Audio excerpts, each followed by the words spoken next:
Hey everybody, Corey here again. Today we're going to talk about why there's no respect for Mick Mars.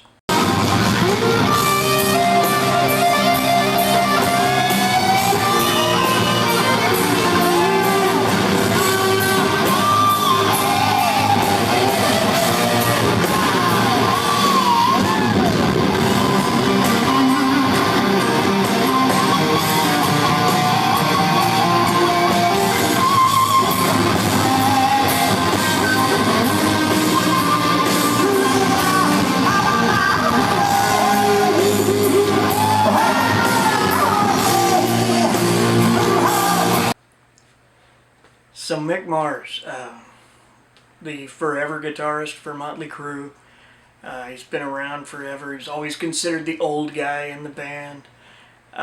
Came up with, in my personal opinion, some of the best riffs of the 80s. Yet, you never really hear a lot about him. There's not, when you hear him brought up, it's very much as, oh, well, Mick Mars. You know, it's not a... there's no respect shown whatsoever usually when it comes to him. So I thought we'd dive a little bit into his style of playing, what he does, and kind of talk about maybe why he should be getting more attention than what he ever did. Mars wrote some of the greatest riffs in 40 years, in my opinion. I mean, when you look back at Kickstart My Heart, Shout at the Devil, Girls, Girls, Girls, Wild Side's a good one. When you listen to those, I mean, those are very guitar-centric songs. He plays with a lot of punch. He was generally a guy who'd play with a Super Strat type rig, played Kramers for years, plays more Fenders now, it looks like, but always had a Floyd Rose and humbuckers, you know, the quintessential Super Strat guy.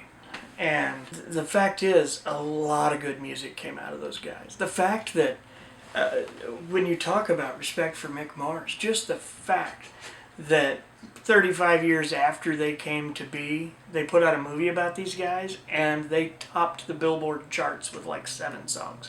When you look at that, that tells you the impact that their music and their playability had on society. And it's just hard to brush that aside like it wasn't a thing. I mean, I realize there's a lot of people who have misgivings about the 80s era, the hair metal, whatever you want to call it, period. But there was a lot of good music back then. There really was, and Motley Crue was very much at the forefront of that. They come out with, you know, for them it was very much about finding a way to set yourself apart. And when you get to albums like Shout at the Devil, where they're out there in what looks like horror movie makeup and covered in leather and fire, black and red guitars, blood and pentagrams.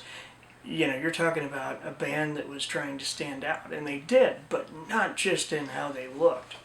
The fact is, Mars was probably the best musician in that band. And I don't mean that as a disrespect to Nikki Sixx or Tommy Lee. Tommy Lee's a hell of a drummer. But Mars gave these songs their groove, in my opinion. I know Nikki Sixx wrote a lot of them and probably wrote some of the guitar parts. However, the fact remains that this is a major guitarist from a massive band in a large stretch of our history. I mean, Motley Crue was around for 20 straight years, 25 before a break, and now they're coming back. I mean, that's crazy to think that we don't respect the things Mars has done.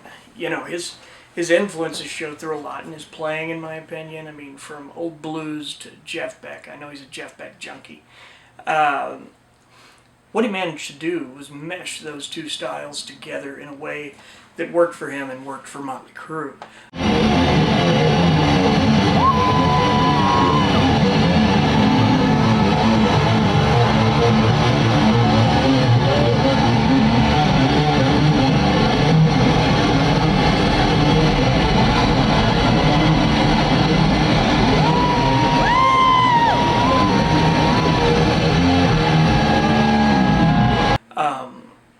You know, so many of those old riffs. Think of Looks That Kill. It's not that difficult, and a lot of theirs aren't that difficult. But, you know, neither were AC/DC's. A lot of their best riffs are very, very playable, and that doesn't mean anything. Good is good, and that's that. But in the end, I think it all comes down to even just simply Kickstart My Heart. When you think of going from those dive bombs into that, I mean, that's a song where the guitar tracks are pumping serious adrenaline. They're really chugging that song along, staying ahead of the beat to keep it fast.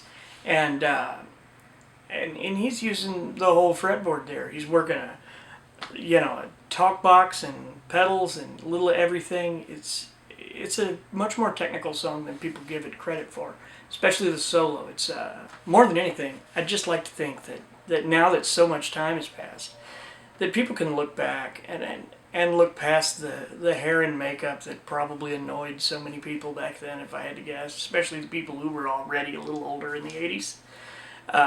If you can look past that, he's one of the better guitarists of that decade, that whole era. I mean, I put him up there certainly next to DeMartini and those guys, and that we just brush over him as a part of guitar history, it puzzles me. Is there a reason you don't like Mick Mars, didn't like Mick Mars' play style, something about his tone, his sound, whatever? If there is, leave it in the comments below, because I'd love to discuss this. That's what I'm wanting to do with these videos like this, is just to have a good chat, keep it respectful and have some fun. But to me, Mick Mars, along with plenty of other guys, played a big role in me starting to play guitar myself. So I do have a soft spot for him and for the crew for much of the same reason. So I just thought I'd dive in a little deeper and see what everyone else thinks. Truth is, I think he's so much better than he's given credit for, and it's obnoxious that we don't discuss that more and that it's not brought up when guys from that era are brought up. When it comes to Motley Crue, I don't think there's anyone in the band who denies the role that Mick plays. I mean, I know they, in the movie and in a lot of documentaries, they always jokingly refer to him as the old man because he was quite a bit older than them. Quite a bit less of a party, well, a whole lot less of a party animal than guys like Six and Lee. But his role in that band was key, and I feel like you just can't have Motley Crue without that Mick Mars vibe. The chug and a little bit of shuffle sometimes, very much a sound with a lot of jive to it, in addition to still having that super hard rock punch you in the face feel. And that's present from their first album to the new songs on the Dirt. Whether you're listening to Piece of Your Action or the Dirt, for example, you're really hearing him take a song and give it that vibe, that Motley Crue vibe that's kind of raw, it's kind of dirty, it's got a real fist in your face sort of feel to it, and that was his role, in my opinion.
And that's about it. Like I said, if you have any thoughts on this, want to agree or berate me, whatever it is, just leave your comments below.